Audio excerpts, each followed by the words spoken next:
Hey there, Brett with Quarter Properties. I just wanted to hop on here today and talk to you a little bit about earnest money and deposits with respect to, hey, if you're coming to town this spring or summer, you know, I get a lot of folks that are, you know, they have the question, how much money do I need to bring with me? You know, how much money do I need to be prepared to put down? So I want to kind of help you make sense of that. First, I'll talk about earnest money, and this is what you typically are putting down for a resale. So a home that's already been built, someone's living in it, they're selling it.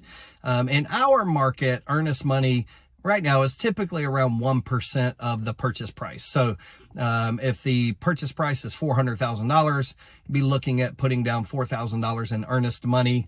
That money is usually payable within, say, 2 business days of the contract being signed. Everybody's signed off.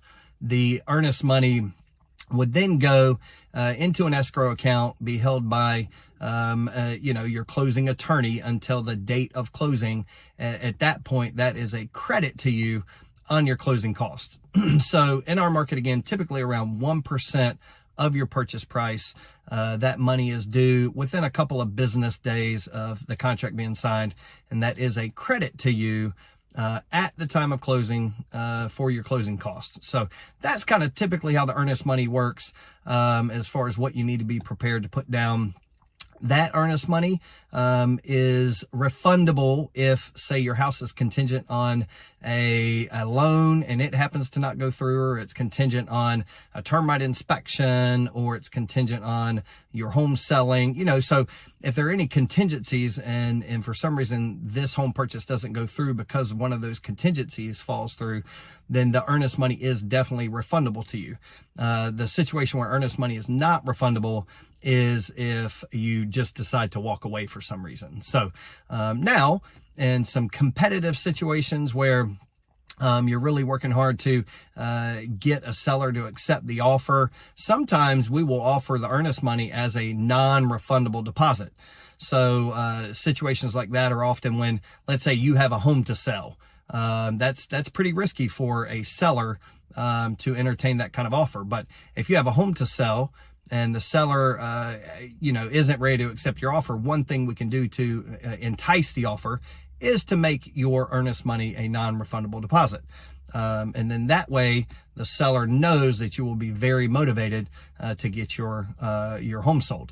But in most situations, again, earnest money is fully refundable as long as the deal doesn't go through because of a contingency that wasn't met. Okay. Now that is different than new construction and, say, deposits on new construction. Okay. In a lot of situations, let's say you're going to do a to-be-built house or a house that's under construction. They let you choose options. In a lot of situations like that, the builders are requiring, say, 3 to 5% down is a down payment, and those are usually non-refundable down payments, deposits. So let's say the house was $400,000, and you were putting down 5%, so that's $20,000. That is a non-refundable deposit on that house. They let you pick options.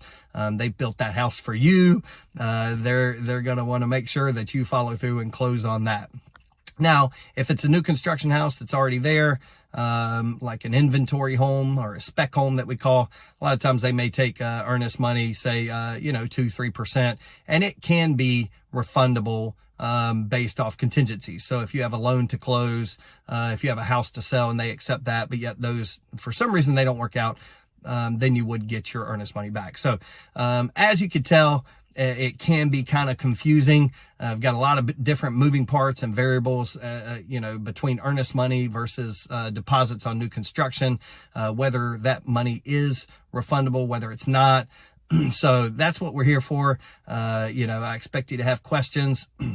We have all kinds of different clients, first-time home buyers that have questions on this, home buyers that are relocating that, they just haven't bought a home in 20 or 30 years, so just need a refresher on it, but that's what we're here for. If you have any questions on earnest money, deposits, just shoot me a message, message me on Facebook, hit me in the comments here on YouTube, or shoot me an email at brett@quarterproperties.com. So I look forward to talking to you soon. Have a great day.